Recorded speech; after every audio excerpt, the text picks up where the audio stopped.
여러분도 아시듯이 제가 개인적으로 기도를 통해서 여러 차례 하나님 베풀어 주신 치유의 은혜를 경험한 바 있습니다. 우리 성도님들 가운데도 그런 분들이 있는데요. 가장 최근에 큰 일이 바로 어머님과 관련된 일이었습니다. 어머님께서 암 수술을 받으신 후에 항암 치료 과정에서 지속적으로 열이 나셨습니다. 주치의에게 갈 때마다 이상하다 그렇게 말씀드렸는데 주치의는 계속해서 항암 치료의 부작용 때문일 것이라고 이야기하면서 그 해열제만 처방해 주었습니다. 의사의 말을 믿고 몇 주간 동안이나 해열제를 복용했는데 별 효과가 없었고 점점 더 심해지기만 하셨습니다. 그래서 어느 날 어머님과 통화하면서 이번에 병원에 가서 주치의를 만나게 되면 절대 병원 못 나간다, 입원시켜달라, 그리고 정밀검사해달라 그렇게 요청하라고 말씀드렸습니다. 갔더니 주치의가 여느 때처럼 항암 부작용이니 걱정하지 말라 그렇게 이야기했지만 어머니께서 제 말씀대로 오늘은 병원 안 나간다, 입원시켜달라, 검사해달라 그렇게 말씀하셔서 검사를 진행했더니 폐렴이 있으셨고 발견이 늦어서 상당히 진행된 상황이었습니다. 이제 즉시 입원하셔서 항생제 치료를 받기 시작하셨는데 이 폐렴이라는 것이 균이 다 다르고 또 항생제가 그 의사의 말에 따르면 상당히 운이랍니다. 항생제 종류를 달리해가면서 처방하고 치료를 하는데 맞게 되면 회복되고 그렇지 않으면 어렵다 그런 이야기인 거지요. 급기야 항생제 치료가 처음에 잘 안 들어서 어머님이 헛것을 보시면서 죽은 사람이 보인다. 예수님이 나를 데리러 오신 것 같다. 그런 이상한 말씀도 하셨고 점점 더 의식이 희미해져 가셨습니다. 그런 이야기를 듣고 급히 병원에 내려갔더니 의사가 장남이라고 불러서 하는 말이 이제 어떤 균이 폐에 들어가서 폐렴을 일으켰는지 정확하게 진단하고 그에 따라 항생제를 처방하기 위해서 PET-CT를 찍어야 한다는 겁니다. 저는 일반적으로 CT하면 기계에 이렇게 겉포면을 찍는 거라 생각했죠. 그런데 PET-CT는 그런 것이 아니고 폐에 가득 차 있는 균의 그런 것들을 알기 위해서 물로 투입해서 그것을 빼내서 이 검사를 하는 굉장히 고통스러운 일이더라고요.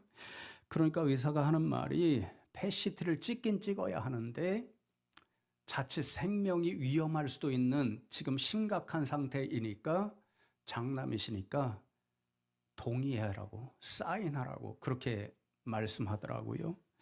속으로 주치의가 오판한 건데 얼마나 원망이 생기고 어이가 없었는지 모릅니다. 그래도 동의서에 사인을 하고 이제 그때부터 제 기도가 더 간절해졌습니다. 사실상 오늘도 나누게 되겠지만 시편 기자들처럼 애통과 탄식이었죠. 하나님, 여동생도 데려가시더니 이제 어머니까지 데려가시려 하시는 건가요? 그러면 우리 아버지는 어떻게 되나요? 일생 동안 어머님을 공주처럼 모시면서 살아온 우리 아버지는 어떻게 사나요? 저희 자식들은 어떻게 해야 되나요? 우리 가정을 이토록 외면하실 수 있나요? 그런 애통과 탄식으로 거의 밤을 지새우며 기도하고 또 기도했습니다. 감사하게 PET-CT 찍은 후에 처방한 항생제가 듣기 시작해서 어머님이 의식을 회복하시고 다시 소생하셨습니다. 할렐루야죠. 누가 하셨을까요? 저는 하나님이 하셨다라고 분명히 믿습니다. 이런 은혜의 경험을 여러 차례 했기 때문에 저는 하나님께서 원하시기만 하시면 어떤 병이든지 고쳐주실 수 있다라고 저는 확신합니다. 그런데 이런 확신과 믿음이 제가 연약한지라 또 우리 인생들에게는 두 방향으로 작동합니다. 한편으로는 그래 기도하면 하나님이 응답해 주시고 역사해 주실 거야. 이런 믿음과 기대, 소망을 일으키는 반면에 다른 한편으로는 기도해도 들어주시지 않으면 하나님이 왜 이번에는 내 기도를 들어주시지 않는 것일까? 분명히 역사해 주실 수 있음에도 불구하고 왜 역사하시지 않는 것일까? 나를 잊고 계신 것일까? 이번에는 나를 외면하시고 버리시는 것일까? 이런 불안이 생기고 급기야는 또 애통과 탄식으로 나가게 되는 거죠. 제가 왜 이런 말씀을 드리냐면요. 오늘 시편 13편의 기자가 위대한 믿음의 사람 다윗입니다. 그런데 이 시편의 말씀 또 여러 다윗이 지은 애통 시편, 탄식 시편이 있습니다. 거기에 보면 제가 이미 고백하고 말씀드린 그대로의 신앙 경험을 다윗이 보여주고 있기 때문에 그런 말씀 드렸습니다. 다윗은 지금 중병에 걸려서 너무도 고통스러운 상태에 있습니다. 왕이었으니까 자신이 할 수 있는 모든 인간적인 방법을 다 해보았겠지요. 아마 의사도 다 찾아서 용하다는 사람들은 다 불러서 진료를 받았을 거이고 그 의사들이 처방해주는 모든 좋다고 하는 약들 다 먹어보았겠지요. 그런데 전혀 차도가 없습니다. 오히려 병이 더 심각해져서 오늘 말씀에서 고백하듯이 사망의 그늘이 점점 더 자신에게 가까이 오고 있다는 불안감을 떨칠 수가 없습니다. 그런데 이런 고통스러운 상황 가운데 다윗을 더 힘들게 하시는 분이 아이러니하게도 하나님 자신입니다. 다윗은 분명히 믿습니다. 하나님이 자신을 고쳐주시고 싶다 하신다면 바로 그 순간에라도 고쳐주실 수 있는데 아무리 간절히 소망을 하고 하나님을 찾아도 치유의 손길을 내밀어 주시지 않습니다. 그러니까 시간이 가면 갈수록 사망의 음침한 그늘이 자신을 덮어온다고 느끼면 느낄수록 왜 하나님이 나를 외면하시는 것일까? 왜 하나님이 나를 이렇게 버려두시는 것일까? 그런 영적인 염려에 쌓이고 말았습니다. 바로 이런 상황에서 하나님께 애통하고 탄식하며 부른 노래가 오늘 시편 13편의 말씀입니다. 그래서 이 13편 말씀을 읽어보면 지난주에 나눈 다른 애통 시편의 내용, 구조를 거의 그대로 가지고 있다는 것을 보게 됩니다. 첫 번째로 다윗이 하나님께 애통하며 탄식할 수 있는 까닭은 하나님 절대 주권의 신앙을 다윗도 가지고 있기 때문입니다. 1절과 2절 말씀을 보시면 여호와여 어느 때까지니까 나를 영원히 잊으시나이까 주의 얼굴을 나에게서 어느 때까지 숨기시겠나이까 나의 영혼이 번민하고 종일토록 마음에 근심하기를 어느 때까지 하오며 내 원수가 나를 치며 자랑하기를 어느 때까지 하리까. 여러분 탄식 시편에서 이 기자들이 하나님 앞에 애통하고 탄식하는 두 언어가 있죠. 하나는 지난주에 나눈 어찌하여 왜 이런 탄식이고 두 번째로는 오늘 기록된 것처럼 어느 때까지입니까?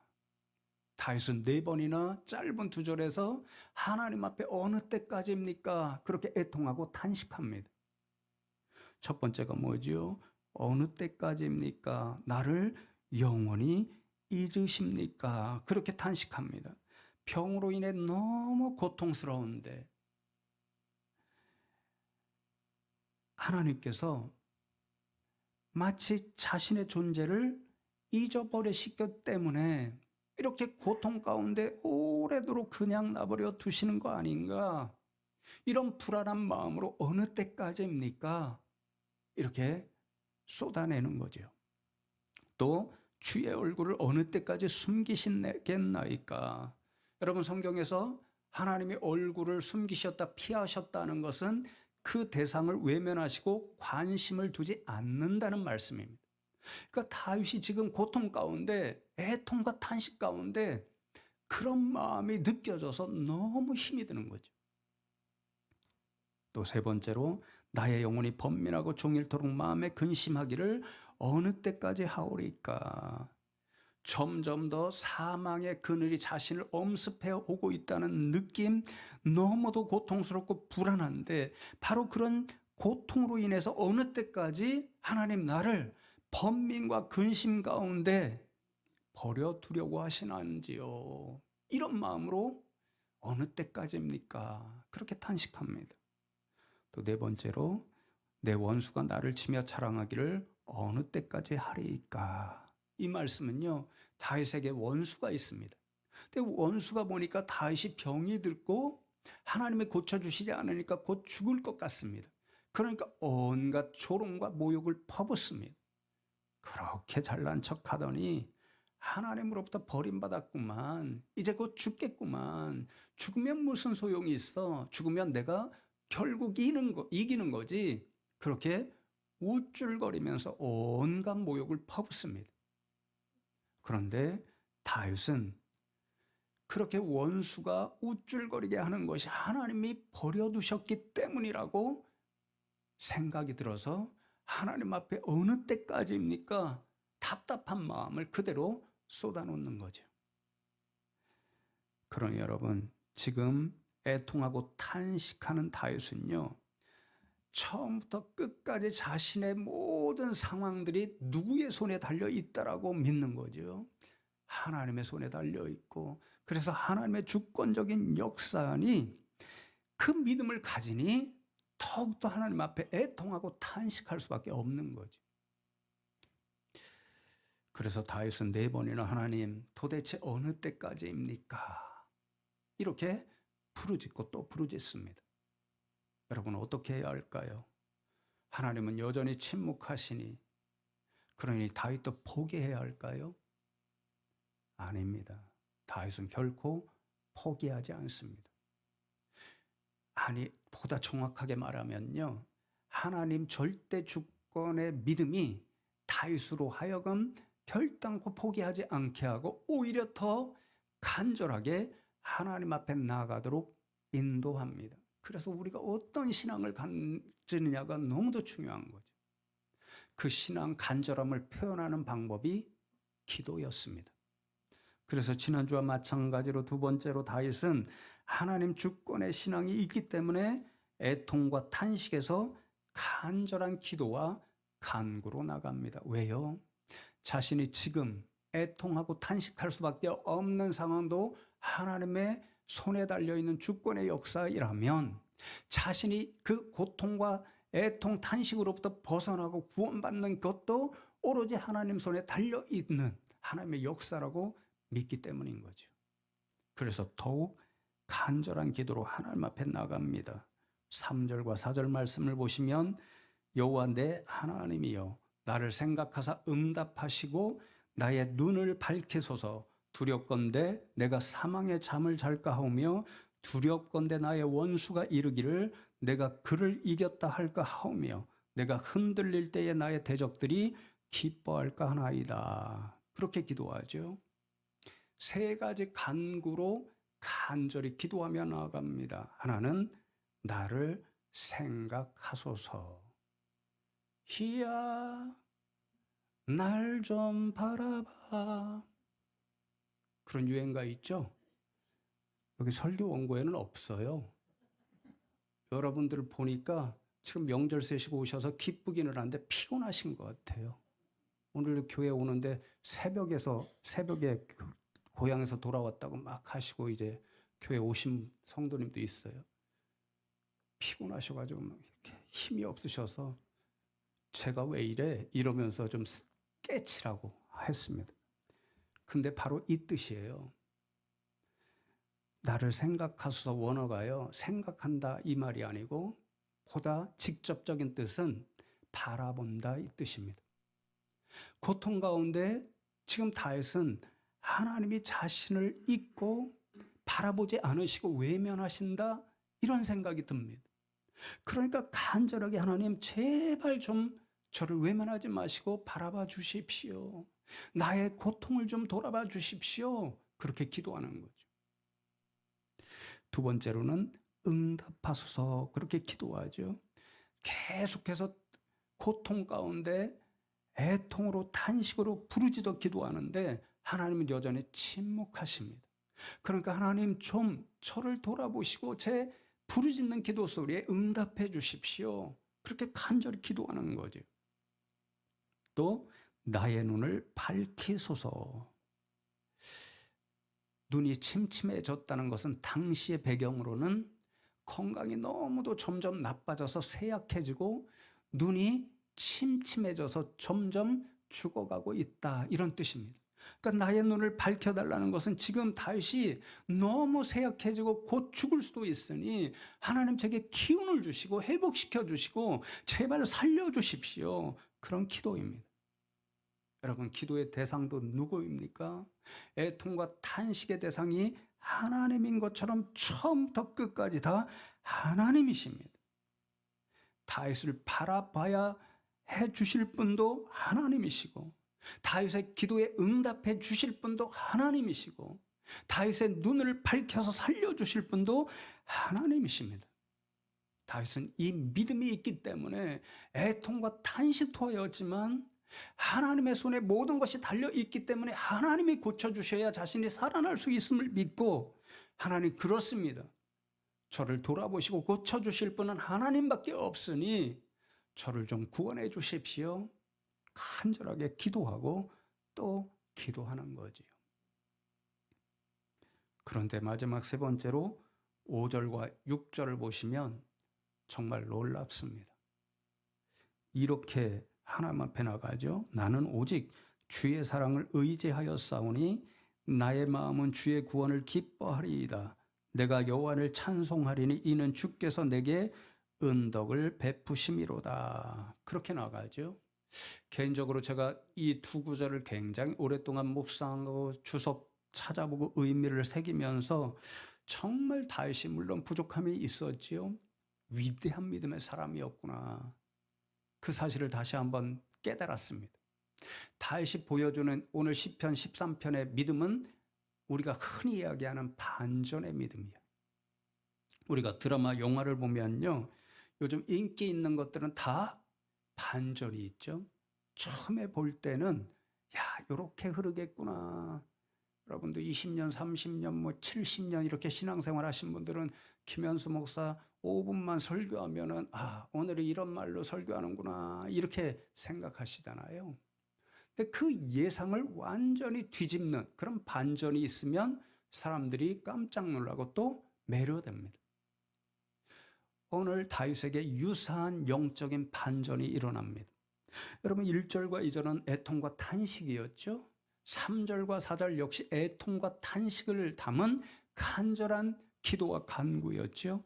그런데 5절과 6절에서 다윗은 갑자기 주의 구원을 기뻐하겠다라고 그렇게 선포하고, 또 하나님께서 은덕 베푸심으로 인해서 하나님을 찬송하겠노라고 선합니다.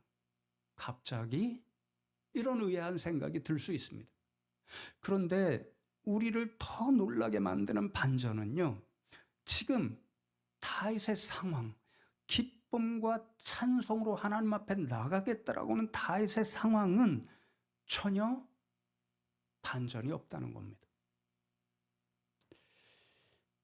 하나님은 여전히 침묵하십니다. 하나님은 여전히 다윗의 애통과 탄식의 기도에 응답해 주시지 않습니다.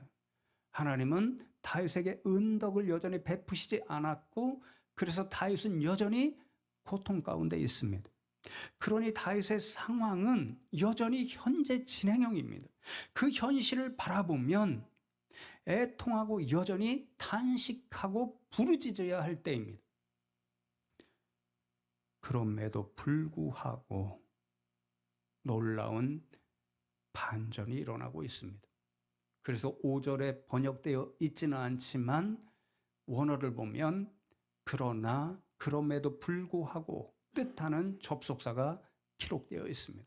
그러나 그럼에도 불구하고 5절 말씀에 다윗은 주의 구원을 기뻐하리이다. 지금 하나님이 구원해 주신 것은 아니지만 하나님께서 구원하실 것을 믿고 기대하면서 기뻐하리이다. 그래서 영어는 I will, 개인의 의지적인 신앙의 표현입니다.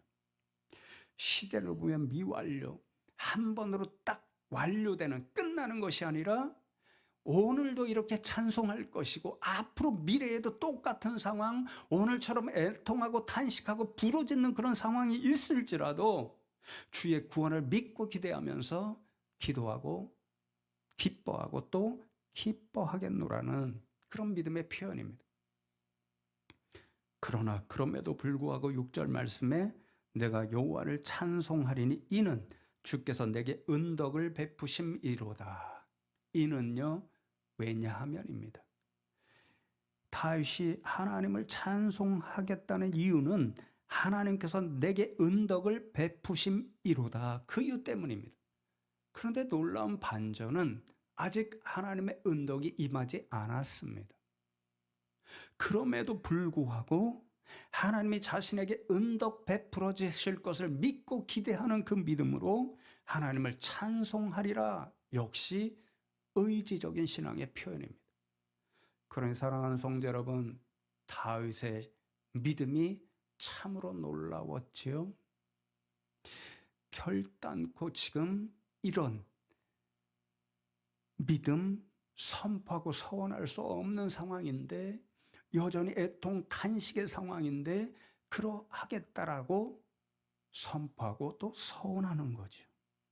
어떻게 다윗은 상황에 전혀 반전이 없었음에도 불구하고 그 믿음에는 반전이 일어나서 이렇게 기쁨과 찬송으로 하나님 앞에 나아갈 수 있었던 것일까요? 5절 말씀에 보면 이렇게 시작하죠. 나는 오직 주의 사랑을 의지하여 싸우니. 바로 이 이유 때문입니다. 나는 오직 하나님의 사랑, 헤세드를 의지하였기 때문에, 영어로 trust, 믿고 신뢰하였기 때문에 그러하겠노라고 믿음을 선포합니다. 신뢰하였다, 과거로 되어 있잖아요.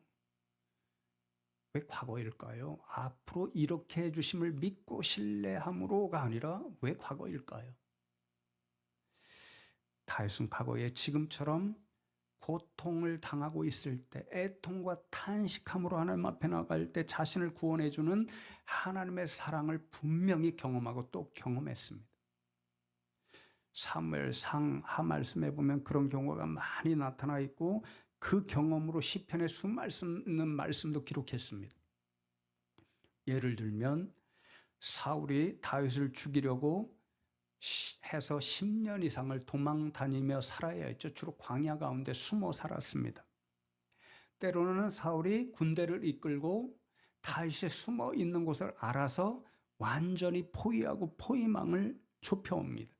그래서 어떤 경우에는 내가 도망가지 못하고 꼼짝없이 잡혀 죽겠구나, 이런 생각 때문에 완전히 공포에 사로잡혀 있어서 할 수 있는 일이 아무것도 없으니까 순간 애통과 탄식으로 하나님 앞에 기도합니다. 그러면 하나님께서 기적을 베풀어 주셔서 구원해 주십니다.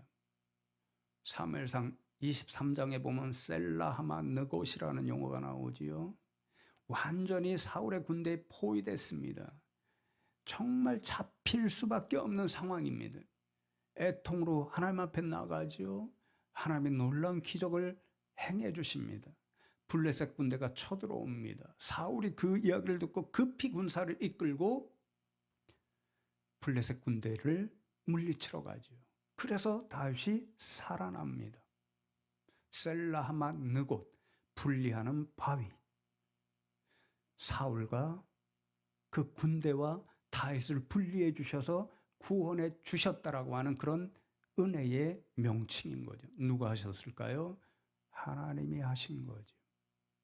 다윗은 그런 하나님의 놀라운 구원의 은총을 수없이 경험하면서 하나님은 자신을 사랑하신다라고 하는 그 믿음을 확신히 가질 수 있었고, 지금 애통하고 탄식하고 그리고 하나님께서 여전히 침묵하시지만 하나님은 그럼에도 불구하고 자신을 지금도 사랑하고 계신다라고 하는 그 확신을 변함없이 가지고 있습니다.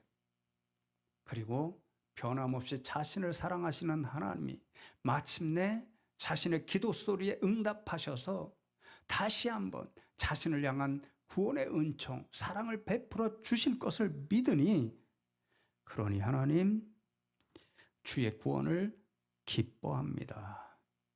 그러니 하나님 주의 이름을 찬송합니다. 이런 믿음을 선포하며 하나님 앞에 나아갑니다. 그런 사랑하는 성도 여러분, 다윗이 시편 13편의 말씀을 통해서 이 애통시를 통해서 우리에게 들려주는 교훈은 이렇습니다. 하나님의 변함없는 사랑 때문에 우리의 애통은 애통으로 끝나지 않습니다. 그러니 애통과 탄식 가운데도 여전히 우리를 향한 하나님의 사랑을 믿고 신뢰하십시오. 그리고 다시 한번 기운을 내십시오. 이 교훈인 거죠. 그래서 브루감 목사님도 애통하는 법을 배우면 믿음을 얻는다. 애통은 애통으로 끝나지 않고 결국 우리에게 믿음에 이르게 하는 은혜의 수단이 될 수 있다. 그렇게 적는 거죠. 사랑하는 성도 여러분, 우리도 이 믿음의 교훈을 간직하면 좋겠습니다. 혹여라도 지금 우리가 다윗처럼 애통과 탄식 가운데 있을지라도 하나님의 사랑은 변함이 없습니다. 그 믿음과 신뢰로 다시 한번 기운을 내실 수 있는 저와 여러분 되면 좋겠습니다. 말씀을 맺겠습니다. 명절 연휴에 우연히 TV를 보는데 부모님의 사랑이 절로 떠올라서 눈시울을 잠시 적신 그런 프로그램이 있습니다. 106세 되신 어른이 나오시더라고요. 너무 건강합니다. 10kg짜리 쌀을 그냥 번쩍 들더니 어깨에 메십니다. 놀랍죠? 건강의 3대 비결. 잘 먹고, 잘 자고, 화장실에 가서 잘 보고. 3가지랍니다. 팁입니다. 아무도 106세까지 장수하고 싶으신 분 없나 보는데요. 그런데 그렇게 정정하고 행복해 보이시는데 그 마음 깊은 곳에는 엄청난 탄식과 슬픔과 한을 품고 사십니다. 일찍 결혼하셨고 줄줄이 자녀를 낳았는데 8가지가 다 아들입니다. 징그럽죠? 아들만 8입니다. 그런데 남편이 일찍 돌아가셔서 혼자서 8을 키워야 합니다. 그러니 가난할 수밖에 없죠. 그 가난 때문에 이제 둘째 아들이 일찍 가정을 돕겠다고 취직을 했는데 광산입니다. 우리 예전에 많이 그런 뉴스 보지요. 열심히 일하는데 그만 광산의 갱도가 무너져서 그 아들이 갇혀 사망하고 말았습니다. 수십 년, 100세가 넘도록 늘 그 한 자신 때문에 그리고 가난 때문에 사랑하는 아들을 죽였다는 그런 슬픔을 품고 사십니다. 또 하나 걱정스러운 대상이 있습니다. 70이 넘은 아들인데 이혼해서 혼자 살고 있습니다. 그 아들만 생각하면 너무 속이 상하고 마지막에 보니까 소망이 하나 있다 하면 자식이 다 건강한데 70대 넘은 아들이 새로운 인연을 만나서 같이 사는 모습 보면 죽어도 여한이 없겠다. 부모의 마음이죠. 그런데 하루는 이 어르신이 혼자 사는 아들이 좋아하는 반찬을 해주겠다고 시장을 갑니다. 자신을 위해서는 돈을 아끼느라고 늘 남을 반찬만 잡수시는데 이제 아들이 고기를 좋아한다고 아낌없이 지갑을 여는 모습을 보고 PD가 묻습니다. 오늘 왜 이렇게 고기를 많이 삽니까? 그렇게 물으니까 대답하시는 말씀이 아들 좀 해주려고. 나는 못 먹어도 아들은 항상 자식이니까. 암만 먹어도 안 아깝고 이래서 아들 좀 해주려고 샀어요. 그렇게 대답합니다. 시장을 보고 집에 들어와서 106세 어르신이 얼마나 정정한지 열심히 맛있는 반찬들을 해나가기 시작합니다. 그러니까 PD가 또 묻지요. 이야기합니다. 어머니는 나물만 먹더니 오늘은 맛있는 고기 반찬을 많이 하시네요. 그렇게 이야기하니까 어머니가 이렇게 응답합니다. 아들 오면 고기 반찬을 먹여야지. 부모는 항상 그 마음이 있잖아. 암만 나이가 많아도 200살 먹어도 부모는 부모야. 200살 먹어도 아들에 대한 생각은 한 가지야. 나이 많다고 편하는 게 아니라. 그 이야기 듣는데 코끝이 찡해지면서 부모님 생각나서 눈시울이 젖더라고요. 저는 일찍 도시로 나가 유학을 했다고 해서 한 달에 한 번씩 집에 가면 삼시세끼 어머니께서 아버지는 찬밥 드셔도 되고 저는 따뜻한 밥, 따뜻한 국, 새로운 반찬 늘 해주셨습니다. 부모님 마음, 엄마 마음이죠. 변함없는. 사랑하는 성도 여러분, 우리 하나님이 마찬가지 아닐까요? 200년이 지나도, 아니 억만 년이 지나도 하나님께서 가지신 우리를 향한 사랑은 변함이 없으십니다. 아멘이죠.